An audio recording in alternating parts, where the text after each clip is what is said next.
हाँ जी, अब देखो जो कल हमने टॉपिक किया था दैट इज योर NaCl की स्ट्रक्चर थी और सेकंड वन है डायमंड क्यूब। अब ना इसमें देखो बच्चे, ये जो मेरे पास स्ट्रक्चर है डायमंड का मेन बेसिक क्या था वो हमने कल डिस्कशन कर लिया था। ठीक है, डायमंड की जो स्ट्रक्चर होती है उसके अंदर जो एटम्स होते हैं वो सेम ही टाइप के एटम होते हैं। और सब एटम कौन से होते हैं? कार्बन के एटम्स होते हैं। ओनली सिंगल है कार्बन के, वहां पे क्या है आपके पास एटम्स हैं। अब इसके अंदर क्या है कि ये सिंगल ब्रेवियस लेटिस नहीं होती, टू और more than two Bravais lattice हो सकती हैं इसके अंदर। ठीक है, it is made by combining two और मोर ब्रेवियस लेटिस। अब हम इसको ऐसे भी सपोज कर सकते हैं कि ये टू एब्सेसी लेटिस से मिलकर बना हुआ है। एक आपकी किस पोजीशन पे है? 0 0 पोजीशन के ऊपर है, और दूसरी आपकी किस पोजीशन के ऊपर है? 1/4 1/4 एंड 1/4। बट अब इसके अंदर ऐसा नहीं है कि इस पोजीशन के ऊपर सोडियम है और इस पोजीशन के ऊपर आपका क्लोरीन है। अब इस केस में ऐसा इस केस में जो हमारे पास सिचुएशन है वो अलग है। वो क्या है? इस पे भी कार्बन के एटम है और इस पोजीशन पे भी कार्बन एटम है, क्योंकि ये सारा डायमंड स्ट्रक्चर जो है वो कार्बन से ही मिलके बनता है। ओनली सिंगल एटम ही है उस कार्बन है, और उनकी जो प्लेसमेंट कर रखी है वो डिफरेंट काइंड ऑफ प्लेसमेंट कर रखी है। ठीक है, तो अब देखो कल आपको बताया था कि जैसे NaCl के अंदर था कि उसके अंदर एक FCC के ऊपर था और दूसरा आपके पास ऑक्टाहेड्रल फेसेस के ऊपर थे। ठीक है, ऑक्टाहेड्रल। इस केस में क्या है, एक तो आपका FCC होगा और दूसरा आपके पास इसके अंदर क्या होगा, दैट इज टेट्राहेड्रल वॉइड। दो केस होंगे। ठीक है, FCC और टेट्राहेड्रल वॉइड। अब देखो FCC तो सबको क्लियर है कि जो FCC होगा फेस सेंटर क्यूबिक है, तो उसमें एटम कहाँ पे होंगे? 8 तो कॉर्नर्स के ऊपर होंगे और 6 आपके फेसेस के ऊपर होंगे। देखो ये वाला जो डायग्राम है ये इस चीज को रिप्रेजेंट कर रहा है। ये कॉर्नर के ऊपर first, second, third, fourth, fifth, sixth, seventh और ये एट्थ हो गया। ये तो आपके कॉर्नर वाले हो गए। अब फेस वाले कौन से हैं? अब फेस वाले देखो, ये वाला आपका फर्स्ट है, ये बाद में सेकंड है, ये थर्ड है, ये आपका फोर्थ है, ये फिफ्थ है और ये आपका क्या है? सिक्स्थ है। क्लियर है? 6 फेस पे होते हैं और 8 कॉर्नर पे होते हैं। ये हमने कर रखा है FCC के अंदर। बट व्हाट अबाउट जो अनदर 4 एडिशनल एटम है? कल आपको बोला था कि इसमें 4 एडिशनल एटम और होते हैं। वो कहाँ पे होते हैं? At tetrahedral position. वो आपके किस पोजीशन के ऊपर होते हैं? टेट्राहेड्रल पोजीशन के ऊपर होते हैं। अब वो टेट्राहेड्रल पोजीशन है कौन सी? इस चीज को अच्छे ढंग से देख लो। यहाँ पे मैं ड्रॉ कर रहा हूँ ये सारी स्ट्रक्चर। अब इसको देख लेना कि ये मेरे पास जो सिचुएशन है वो किस टाइप की होगी। जो टेट्राहेड्रल वॉइड है वो मेरे कहाँ पे होंगे? अब देखो इसके अंदर यहाँ पे मैं ड्रॉ कर रहा हूँ।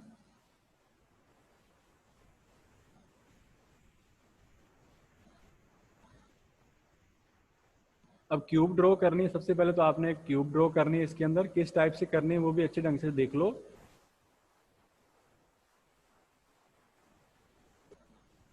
और ये थोड़ी सी क्यूब ना थोड़ी सी बिगर रखना साइज के अंदर, फिर सारी आपके पास जो ये चीजें हैं वो क्लियर रहेंगी। अदरवाइज थोड़ा सा यहाँ पे कॉम्प्लेक्स प्रॉब्लम हो जाएगी ये वाली।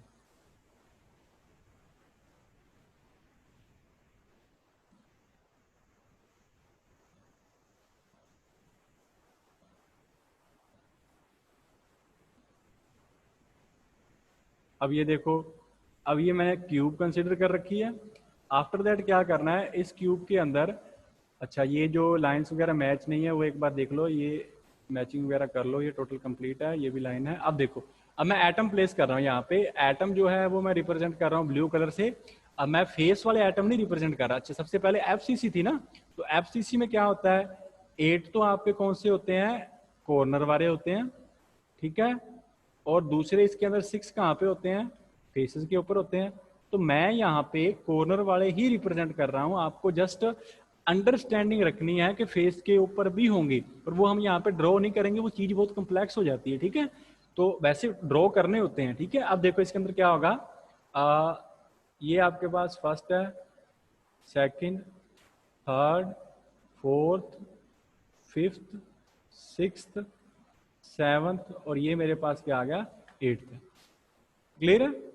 टोटल इसके अंदर जितने भी है मेरे पास। ठीक है, अब देखो इसके अंदर जो एटम्स हैं, अब नेक्स्ट क्या होगा मेरे पास? अब नेक्स्ट जो हमने क्या देखना है इसके अंदर कि जो ये हमने यहाँ पे एटम्स प्लेस कर रखे हैं, अब इन एटम्स के कारण मेरे पास अब वो जो 4 एडिशनल एटम्स थे वो कहाँ पे आएंगे, जो 4 एडिशनल थे, वैसे तो मैंने वहां पे लिखवाया कि 4 एडिशनल एटम किस पोजीशन पे आएंगे, tetrahedral position, that is tetrahedral position. अब ये टेट्राहेड्रल पोजीशन है कौन सी, अब इस चीज को देखो, अब ना मैं इनकी नंबरिंग दे रहा हूँ, ये आपका फर्स्ट कंसीडर कर लो, ये आपका सेकंड एटम है, ये आपका थर्ड है और ये आपका फोर्थ है, ठीक है। इसको आप रेड कलर से लिख लो 1 मिनट, दैट इज ये वन फर्स्ट है, ये आपका सेकंड है, ये थर्ड है और ये आपका फोर्थ है। अब करना क्या है कि हमने सिर्फ ये फेस कंसीडर कर रहे हैं, जो मैंने 1 2 3 4 ली है ना, इसी के अकॉर्डिंग हमने टेट्राहेड्रल, आपको पोजीशन यहाँ पे पता चल जाएगा। आप चाहो तो अपर 4 कंसीडर कर सकते हो, चाहो तो लोअर 4 जो है आप उन एटम्स को कंसीडर कर सकते हो, ठीक है। अब यहाँ पे आपके पास सिचुएशन क्या है, हमने क्या करना है, हमेशा याद रखो कि जो आपका टेट्राहेड्रल होता है ना, वो अलोंग बॉडी डायगोनल होता है, that is along body diagonal. कल ऑक्टाहेड्रल किया था, वो आपका जो साइड होती है उसके सेंटर में होता है, लेकिन जो टेट्राहेड्रल होगा वो अलोंग द बॉडी डायगोनल होगा। अब ना बॉडी डायगोनल बच्चे देखना है कैसे होगा, तो जिस रूम में आप बैठे हो ना, उसका एक कॉर्नर कंसीडर कर लो और उसका नीचे वाली जो बिल्कुल कॉर्नर है वो कंसीडर करो। अब अगर वहां से आपने डायगोनल लेके जाना है तो वो उस कॉर्नर से दूसरी आपकी जो वॉल है उस कॉर्नर तक लेके जाओगे, लेकिन ऊपर वाला एटम ऊपर वाली कॉर्नर तक, ठीक है, नीचे से दूसरी वॉल तक लेके जाओगे। जो कॉर्नर आपने कंसीडर किया है ना, मान के चलो अब मैं यहाँ पे ये कॉर्नर कंसीडर कर रहा हूँ, ये वाला जो मैंने इस तरह से रेड कलर से रिप्रेजेंट कर दिया, ये नीचे वाला कॉर्नर है ना। अब अगर ये नीचे वाला कॉर्नर है तो डायगोनल अगर आपने ड्रॉ करना है तो वो लाइन कहाँ से कहाँ तक जाएगी, इस नीचे वाले से जो आपकी दूसरी वॉल है, इसके अपोजिट वॉल कौन सी है, ये पीछे वाली है, उसका ऊपर वाला कॉर्नर लेना है आपने, ठीक है। एक फर्स्ट वॉल का नीचे वाला तो सेकंड वॉल का ऊपर वाला, ठीक है, डायगोनल के अकॉर्डिंग। अगर आपने एक का ऊपर वाला ले रखा है, दूसरे का आपने लोअर पोर्शन लेना, ठीक है। तो अब इसके अकॉर्डिंग अगर हम बॉडी डायगोनल ड्रॉ करेंगे तो वो देखो मेरे पास किस तरह से ड्रॉ होगा। मैं यहाँ पे ब्लू कलर के अंदर ड्रॉ करूंगा, यहाँ पे जो आपके पास बॉडी डायगोनल होगा, मान के चलो ये फर्स्ट है। अच्छा, अब इसके अंदर देखो जो फर्स्ट 1 नंबर पे एटम है वो देखो 1 नंबर पे है, वो आपका फ्रंट फेस पे है, फ्रंट पे है, तो पीछे वाला एटम आप कौन सा चूज करोगे, पीछे वाला एटम आपका पीछे वाला चूज करना है, ठीक है। तो ये जो लाइन बनेगी आपके पास, वो लाइन देखो यहाँ पे मैं डॉट के अंदर ड्रॉ कर रहा हूँ, ये आपकी लाइन कहाँ पर ड्रॉ करोगे, ये इस तरह से लाइन ड्रॉ होगी और ये यहाँ पे जाके मीट करेगी, ठीक है ना। ये इस एटम को मीट नहीं कर रही, ये पीछे वाले एटम को मीट करेगी, इस एटम को मीट नहीं करेगी, ठीक है। 1 मिनट मुझे थोड़ा सा इसके अंदर ये स्किप करने दो, ये जो लाइन है आपके पास, हाँ यहाँ से कट कर दो, और ये दैट मीन्स कि ये इसको नहीं टच कर रही, ये डायरेक्टली उसको टच कर रही है। ये चीज क्लियर है। एक का आपने फ्रंट लिया है तो दूसरे का बैक लेना है, ये आपका फर्स्ट डायगोनल हो गया। अब थर्ड वाला कंसीडर करो, थर्ड वाला मेरे पास नीचे है और दूसरा जो है वो आप कहाँ लोगे, ऊपर वाली साइड आएगा, ठीक है। ये नीचे है तो ये आपका बॉडी डायगोनल कौन सा होगा, ये अपर वाला होगा, ये वाला जो पोर्शन आएगा ये आएगा आपके पास इस तरह से, ये आपका सेकंड डायगोनल हो गया, बॉडी डायगोनल हो गया। उसके बाद में सेकंड कंसीडर करो जो 2 नंबर हमने दिया जिसको, अब ये आपका क्या है, उस फेस का पीछे वाला एटम है, तो ये नीचे वाला है, तो आगे वाली फेस का ऊपर वाला कंसीडर करोगे, तो उसको मैं ग्रीन कलर से रिप्रेजेंट कर रहा हूँ। ये थोड़ा सा कंफ्यूजिंग लगेगा पर है इजी, आप जिस रूम में बैठे हो ना उसके अकॉर्डिंग कंसीडर कर लेना, हर कॉर्नर को एक नंबर दे लो 1 2 3 4 और उसके अकॉर्डिंग चूज करो। अब ये नीचे वाला है, ये जो सेकंड है ये लोअर है, तो आप फ्रंट फेस का ऊपर वाला कंसीडर करोगे, ठीक है। तो फ्रंट फेस का ऊपर वाला कौन सा है मेरे पास, ये वाला जो आपका बनेगा ग्रीन कलर के अंदर मैं शो कर रहा हूँ, ये वाला आपका ऊपर वाला फेस बनेगा, ठीक है ना। सेकंड आपका पीछे वाला था और ये वाला जो आपका फेस आया है वो आपका कहाँ पे आया है, अपर फेस आया है, क्लियर है। अब उसी तरह से आपके पास फोर्थ बचा है, अब ये फोर्थ पीछे वाला है तो आप दूसरे फेस का क्या कंसीडर करोगे, अपर वाला, तो ये लोअर है तो फ्रंट फेस का आपको क्या कंसीडर करना है, अपर पोर्शन, ये आ गया।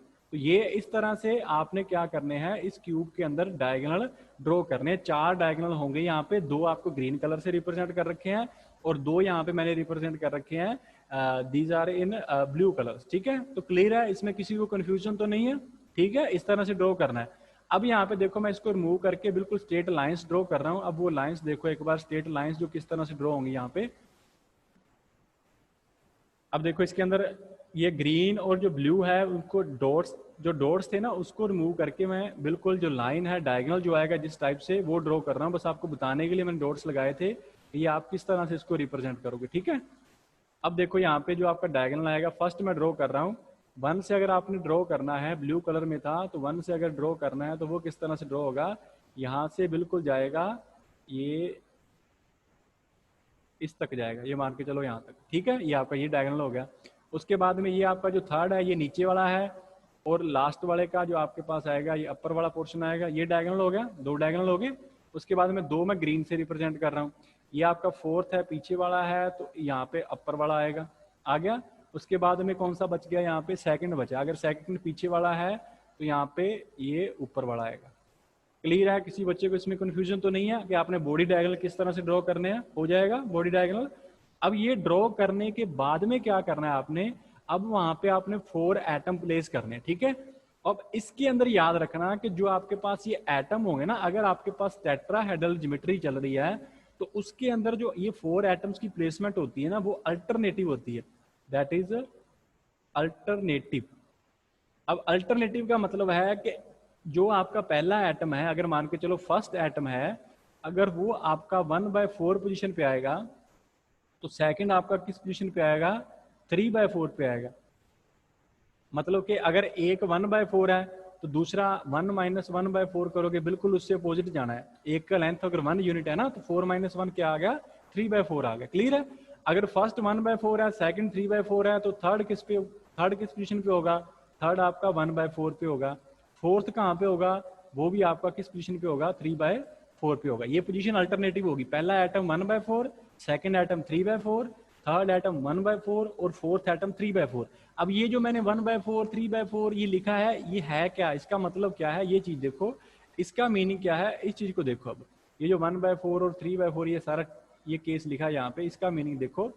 अब इसके अंदर मेरे पास क्या है, अब देखो यहाँ पे जो मेरा फर्स्ट एटम है ना, मैं यहाँ पे रिप्रेजेंट कर रहा हूँ, जो हमने एटम एडिशनल एटम रिप्रेजेंट करना है, चलो ब्लू कलर के अंदर रिप्रेजेंट करते हैं इसको। तो ये मान के चलो ब्लू कलर के अंदर मैं रिप्रेजेंट कर रहा हूँ एटम। तो ये जो लिखा है ना कि 1/4 होगा, 1/4 का मतलब है कि टोटल जो आपने डायगोनल ड्रॉ किया है ना उसके 1/4 पोजीशन पे होगा बस। अब ये देखो पहला जो है फर्स्ट, ये जो 1 नंबर है, 1 नंबर एटम है, इसका जो डायगोनल था आपका जो ब्लू कलर के अंदर ड्रॉ है, इस टोटल डायगोनल का 1/4 पोजीशन होगी ना, वहां पे आपका एक एडिशनल एटम आएगा। अब उस एडिशनल एटम को मैं ड्रॉ कर रहा हूँ, वो आपका एडिशनल एटम 1/4, देखो सारी लेंथ का फोर्थ पार्ट करना आपने। ये यहाँ पे सेंटर हो गया, यहाँ पे कुल मिला के एक एटम बन सकता है। एक मिनट बच्चे मुझे इसे रिप्लेस करने दो। यहाँ पे कुछ इस पॉइंट के ऊपर एटम आ सकता है आपका। ये मैं थोड़ा सा इनसे स्मॉल कर रहा हूँ, ये आ गया ना पॉइंट आपके पास। एक मिनट मुझे इसका कलर भी चेंज करने दो, ये कलर आप रखो, ग्रीन कलर है, पिंक कलर कर लो। चलो यहाँ पे इस पोजीशन पे आपके पास एक एटम आएगा इस डायगोनल के ऊपर, ठीक है। ये आ गया फर्स्ट, क्लियर है, 1/4 पोजीशन के ऊपर है। उसके बाद में आप सेकंड एटम देखोगे, second atom second position choose करो जो 2 नंबर वाला है आपके पास। अब वो फिर कहाँ पे आएगा, 2 नंबर वाला जो है आपका, ये जो 2 नंबर है, ये जो डायगोनल है इसका डायगोनल कौन सा है, 2 वाले का डायगोनल है ग्रीन कलर वाला। अब इसके कहाँ पे आएगा, 3/4 पार्ट पे आएगा। अब 3/4 पार्ट पे आएगा तो 3/4 पार्ट फिर टोटल का कहाँ पे ड्रॉ करोगे, अगर 3/4 पार्ट ड्रॉ करना है तो वो किस तरह से करोगे, टोटल का 3/4 कहाँ पे होगा, सेकंड एटम से शुरू करना है आपने। तो 3/4 कहाँ पे होगा, इसके बिल्कुल कॉर्नर के ऊपर कुछ यहाँ पे होगा। ये जो सेकंड एटम आएगा ये यहाँ पे आएगा मेरे पास, ये सेकंड एटम इस पॉइंट पे आएगा, ये आ गया आपके पास, सेकंड आ गया, ठीक है।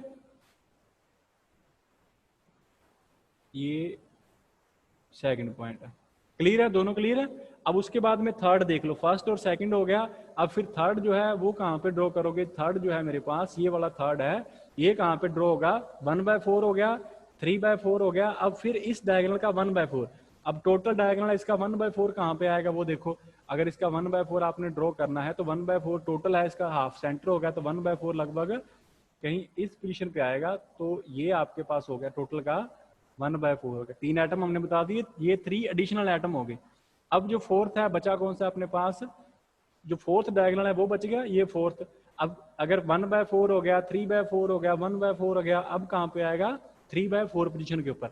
अब 3/4 पोजीशन देखो कहाँ पे ड्रॉ करोगे, उस डायगोनल की जो आपने एटम चूज किए थे ना 1 2 3 4, वहां से देखना है 3/4 कहाँ पे होगा, ठीक है ना।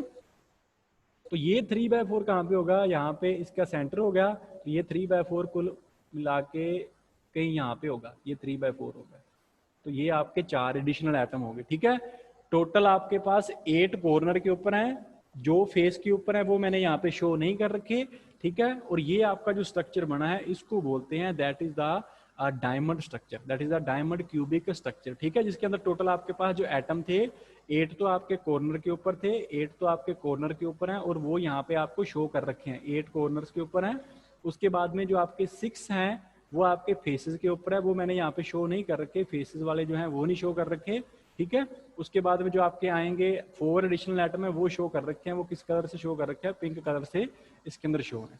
तो ये जो अरेंजमेंट बनेंगे ना इसको बोलते हैं that is the crystal structure of diamond cubic. तो आपने ध्यान रखना है, करना क्या है, क्यूब ड्रॉ करो, उसके अंदर जस्ट कॉर्नर वाले कंसीडर करो। अब कॉर्नर के बाद में आपने बॉडी डायगोनल ड्रॉ करने हैं। अच्छा, किसी बच्चे को ये तो प्रॉब्लम नहीं है ना कि ये जो मैंने 1/4 या 3/4 लिया है ये कैसे लिया है, ये मान के चलो ये टोटल लेंथ है। अब इसका अगर मान के चलो मैं 1/4 निकालना है तो 1/4 फिर कहाँ पे होगा, ये टोटल यहाँ से शुरू हुआ है और यहाँ पे एंड हुआ है। 1/4 का मतलब है इसका फोर्थ पार्ट कर दो, तो फोर्थ यहाँ पे सेंटर हो गया, ये बिल्कुल इसका सेंटर है, तो फोर्थ पार्ट कहाँ पे बनेगा, ये इसका 1/4 हो गया। और अगर आपको बोला जाए इस पॉइंट से, इस पॉइंट से ए पॉइंट से आपने निकालना है इसका 3/4, तो ये 1/4, ये 2/4, तो ये यहाँ पे क्या आएगा 3/4। क्लियर है, हो जाएगा। और दूसरा याद रखना कि जो ए पॉइंट के लिए 3/4 है ना, वो इस बी पॉइंट के लिए क्या होगा, इस बी पॉइंट के लिए आपका 1/4 होगा। तो कोई ज्यादा डिसिमिलरिटी नहीं है, सेम ही चीजें हैं ये, ठीक है। किसी बच्चे को ये प्रॉब्लम के बॉडी डायग्राम कैसे ड्रॉ करोगे, ये ना वैसे तो चलो आपको स्ट्रक्चर बता के यहाँ पे ड्रॉ कर देते कि ऐसे ड्रॉ कर लेना, पर वो ड्रॉ कैसे होगी वो आपको पता होना चाहिए। और ये इसका एग्जैक्ट वे है डायमंड की स्ट्रक्चर को ड्रॉ करने का।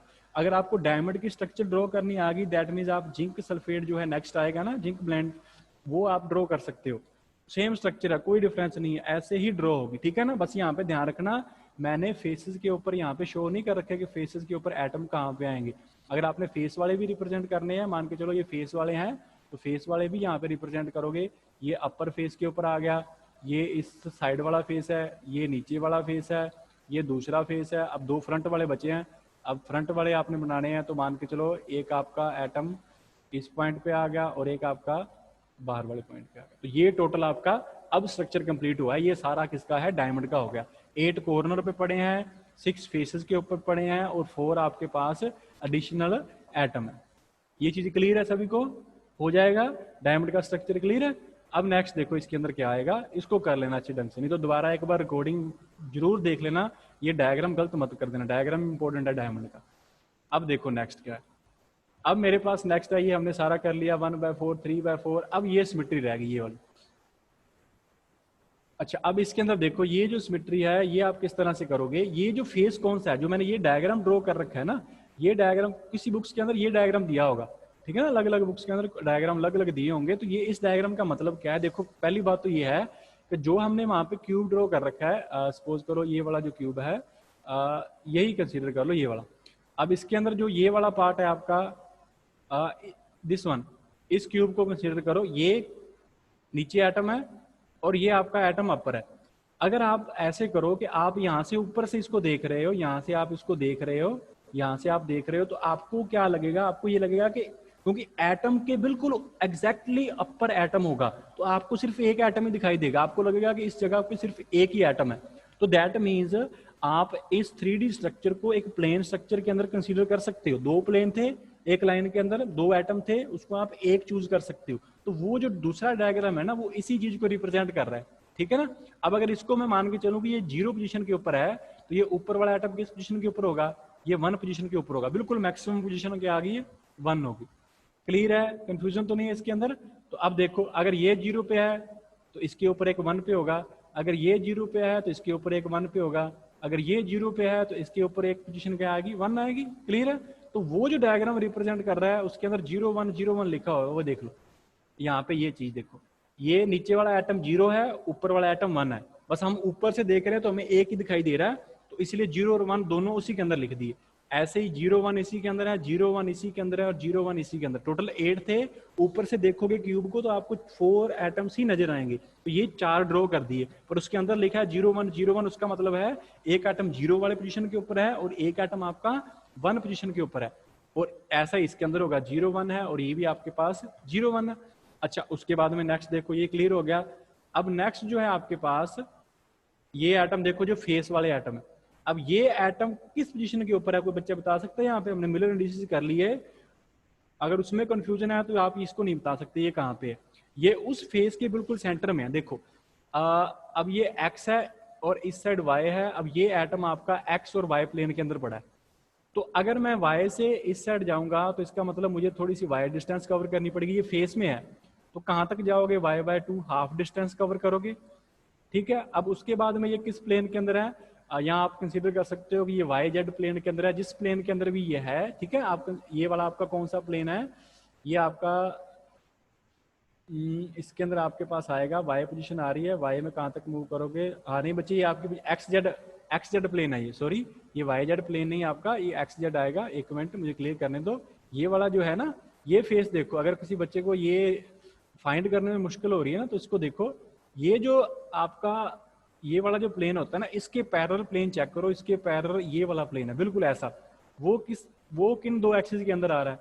ये वाला प्लेन किन दो एक्सिस के अंदर है? एक तो एक्स है, एक जेड है, इसका मतलब ये भी प्लेन किसके अंदर होगा? एक्स जेड के अंदर होगा। क्लियर है? तो यहाँ पे कंफ्यूज नहीं होना, ये आपका एक्स और जेड के अंदर है। अब दूसरा यहाँ पे देखो, ये किस पोजीशन के ऊपर पड़ा है? ये बिल्कुल फेस के सेंटर में है, फेस के बिल्कुल सेंटर में है। तो अगर एक्स में जाओगे तब भी आपको कितनी डिस्टेंस कवर करनी पड़ेगी? जेड में जाओगे तो भी हाफ है, इस साइड से जाओगे तो भी हाफ है, इस साइड से जाओगे तो भी डिस्टेंस आपके पास हाफ है। तो आप कितनी डिस्टेंस ट्रेवल कर रहे हो? बिल्कुल हाफ डिस्टेंस ट्रेवल कर रहे हो। अगर ये आपके पास क्या है, ये अगर मान के चलो 0 है और ये आपके पास 1 है, तो ये पोजीशन किसके ऊपर है? हाफ पोजीशन होगी ना। तो ये वहां पे आपको शो कर रखा है, दैट इज ये वाली पोजीशन जो है, ये देखो हाफ आ गया ना, ये वाला सेंटर वाला एटम। ये कहाँ पे है? ये भी हाफ पे है, ये आपका हाफ है, ये आपका हाफ पे है और ये भी आपका हाफ पोजीशन पे है। ये क्लियर हो गया। अब ये सेंटर वाला देखो, ये जो बच गया 0 1 वाला, अब ये कौन सा है? 0 1 वाला जो आपका है, अब उसको देखो, ये 0 1 वाला जो आपका होगा, अब ना इसको क्या है 0 1 वाला, ये भी देखो, ये जो दो एटम्स है ना, यहाँ पे पड़ा ये वाला एटम एंड दिस वन, अगर इसको भी आप ऊपर से देखोगे तो आपको एक ही दिखाई देगा, एक 0 पे पड़ा है और एक आपका 1 पे है। क्लियर है? तो ये वाला जो सेंटर वाला है वो फेस के बिल्कुल सेंटर में लिखा हुआ है, ये वाला, दैट इज 0 and 1, ठीक है। और अभी मैंने करवाया है कि अल्टरनेट आएंगे, एक आपका एटम 1/4 पे आएगा, नेक्स्ट आपका 3/4 पे आएगा, नेक्स्ट 1/4, नेक्स्ट आपका 3/4, ठीक है। तो ये आपका प्लेन स्ट्रक्चर होगी, उसकी प्लेन रिप्रेजेंटेशन है, जो आपका डायमंड क्यूबिक स्ट्रक्चर है उसकी ये प्लेन अरेंजमेंट है। क्लियर है? ये तीनों डायग्राम क्लियर है? किसी बच्चे को कोई कंफ्यूजन तो नहीं इसके अंदर 0 1 हाफ हाफ वगैरह क्या कर रखा है?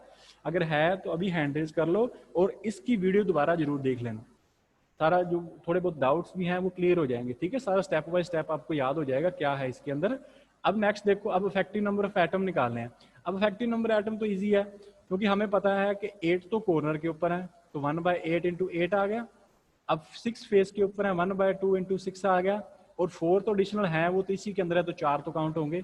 8 से 8 कट गया, इससे ये कट गया, तो ये 1 + 3 + 4 दैट इज इक्वल टू 8। तो इसके अंदर इफेक्टिव नंबर जो एन इफेक्टिव आएगा वो आपके पास क्या आएगा? 8 आएगा। इज इट क्लियर और नॉट? क्लियर है? हो जाएगा। अब नेक्स्ट देखो, नेक्स्ट मेरे पास क्या है, अब नियरेस्ट नाइबरिंग डिस्टेंस, इसके अंदर बच्चे ये डायरेक्टली आपने ये याद करनी है, यहाँ पे हम ना निकाल नहीं सकते, इसके अंदर बहुत डिफिकल्ट है। तो पहले तो देखो डायमंड का स्ट्रक्चर कितना डिफिकल्टी ड्रॉ हुआ है, कि कौन सा वर्ड है, कहाँ पे कौन सा डायगोनल लेना है, किस तरह से ड्रॉ करोगे। अब उसमें से ये चीज निकाल सकती हो, ऐसा नहीं है कि निकलेगी नहीं वैल्यू, और वो इतना ज्यादा लेंथी करने की जरूरत नहीं है, क्योंकि 8 मार्क्स में बहुत रेयर चांस है, मैक्सिमम 6 मार्क्स में आए, ठीक है। तो ये 2r जो आएगा वो आपके पास क्या आ गया? √3a/4 आ गया, डायरेक्टली याद कर लेना। तो यहाँ से आपने r की वैल्यू निकाल ली। अब हमने क्या निकालना है? पैकिंग फ्रैक्शन क्या होता है? n effective multiply by volume of 1 atom divide by unit जो हमारे पास क्यूब है उसकी वॉल्यूम आ जाएगी। इसमें r की वैल्यू पुट करो, इसको सॉल्व करो, और इसका जो एटॉमिक पैकिंग फ्रैक्शन आएगा वो आपने डायरेक्टली लिखना कितना आएगा, दैट इज योर 34%। अब ये 74 से तो कम है ना, इससे लेस है, तो ये कौन सी स्ट्रक्चर होगी, that is loosely packed structure होगी। क्लियर है? किसी को इसमें कोई कंफ्यूजन है तो अभी हैंड रेज कर लो बच्चे। ये जो डायग्राम वगैरह है ये अच्छे ढंग से दोबारा इसको चेक कर लेना कि किस टाइप से ये दोनों डायग्राम है, कैसे ड्रॉ कर रखे हैं, इनका मीनिंग वगैरह क्या है। और दूसरा याद कर लेना कि ये डायग्राम अभी तक कंप्लीट नहीं है, जो मैंने रेड सर्कल के अंदर अभी ड्रॉ किया, इसके ऊपर जो फेस वाले थे ना वो मैंने यहाँ पे नहीं ड्रॉ कर रखे, वो आपके फेस वाले इसके अंदर है, ये देखो ये वाले फेस के हैं, ठीक है। तो ये दोनों मिक्सअप होंगे, फिर आपका बनेगा टोटल जो डायमंड स्ट्रक्चर है, ठीक है।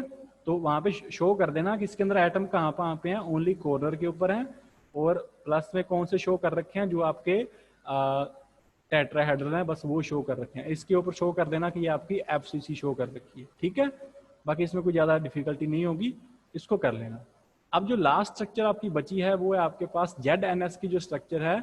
अब वो देख लो ZNS की स्ट्रक्चर मेरे पास क्या होगी, बिल्कुल डायमंड की स्ट्रक्चर है, कुछ ही डिफरेंस नहीं है, सेम स्ट्रक्चर है, वैसा ही आपने डायग्राम ड्रॉ करना है, इसलिए मैंने यहाँ पे डायग्राम ड्रॉ नहीं कर रखा, लास्ट में आई थिंक वो डायग्राम ड्रॉ करके शो किया हुआ है, ठीक है। सेम स्ट्रक्चर है, कोई डिफिकल्टी नहीं है, बिल्कुल सेम है, सेम एक्सप्लेन करना कोई डिफिकल्टी नहीं है। बस आपको जो अलग चीज है वो यहाँ पे मैंने बताई है कि this is similar to diamond cubic structure, same है।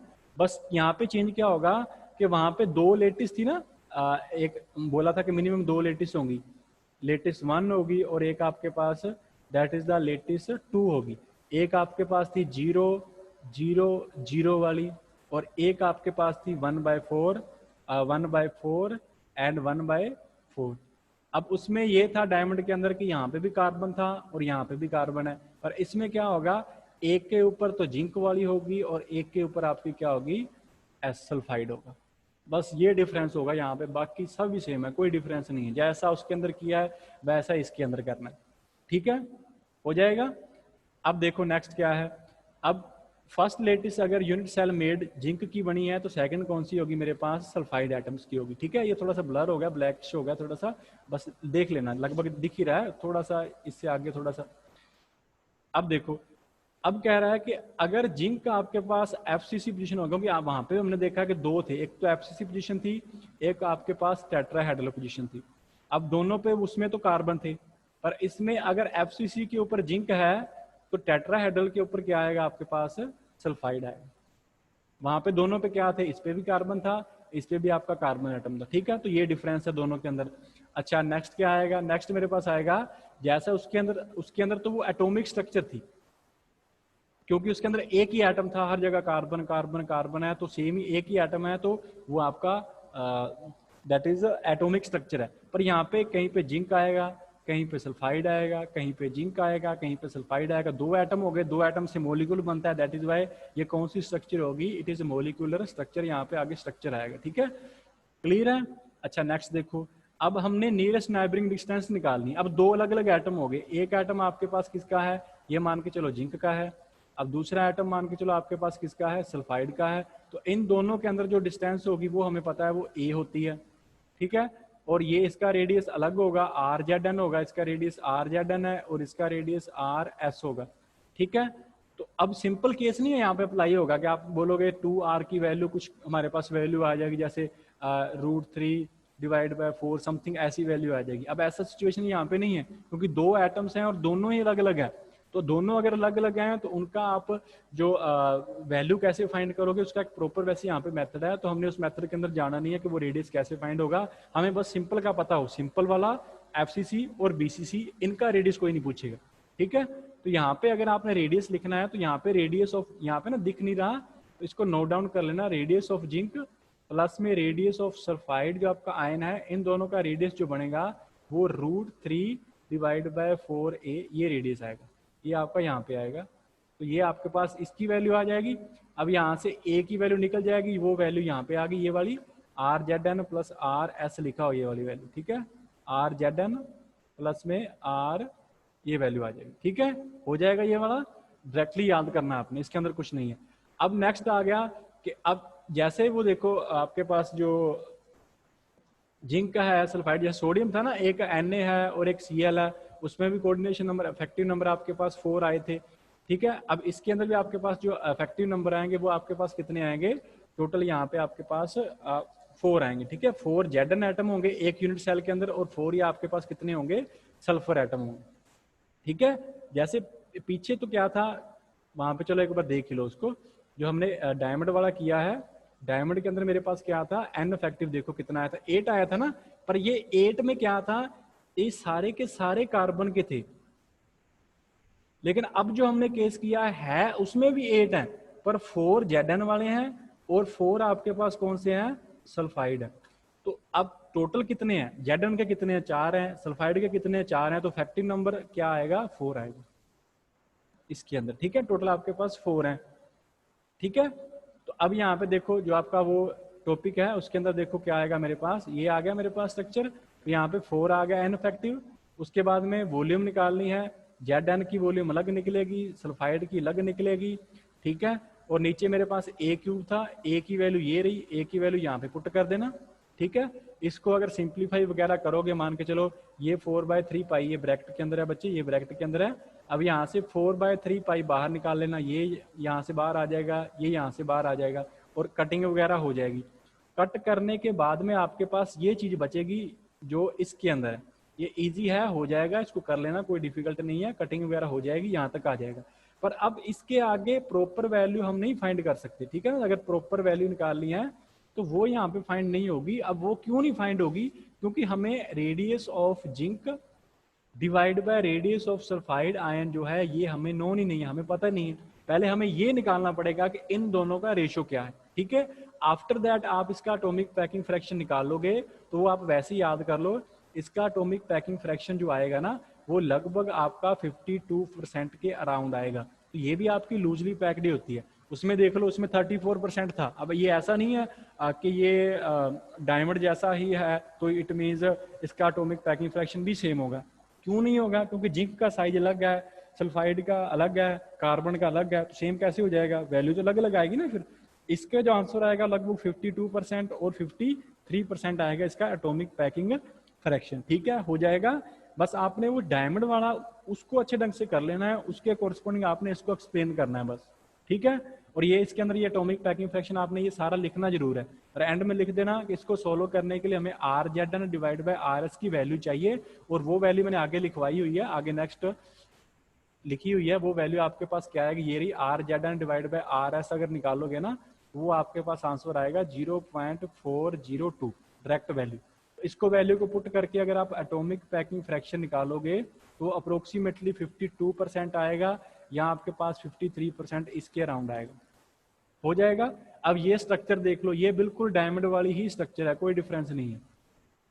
वैसे ही आपके कॉर्नर पे देखो 1 2 3 4 5 6 7 8 कॉर्नर पे। अब फेस पे देखो 1 2 3 4 5 6 फेस पे हो गए, और 4 एटम थे जो 1/4 पे है, कोई 3/4 पे है, कोई 1/4 पे। ये देखो ये कहाँ पे है, ये 1/4 पे है। अब ये देखो ये 1/4 पे है, और ये अगर देखोगे तो ये आपका 3/4 पे है, दैट इज 3/4। अब ये देखोगे तो ये 1/4, अब ये देखोगे तो ये आपका 3/4 पे।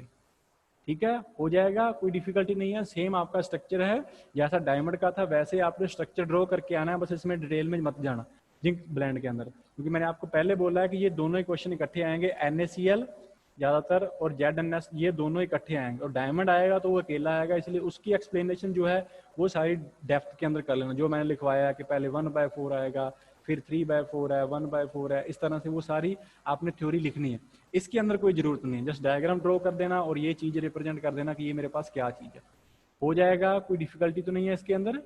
ठीक है, अगर किसी बच्चे को कोई डाउट है तो अभी पूछ लो, अदरवाइज इस जो आपके पास ये आज टॉपिक करवाए हैं डायमंड वाला, और ये डायमंड का स्ट्रक्चर और इसका स्ट्रक्चर, ये सभी ने दोबारा वीडियो जरूर देखनी है, तभी आपको एग्जैक्टली क्लियर हो जाएगा कौन सा पॉइंट आपने कैसे ड्रॉ करना है, और ये फिगर ड्रॉ करके देख लेना।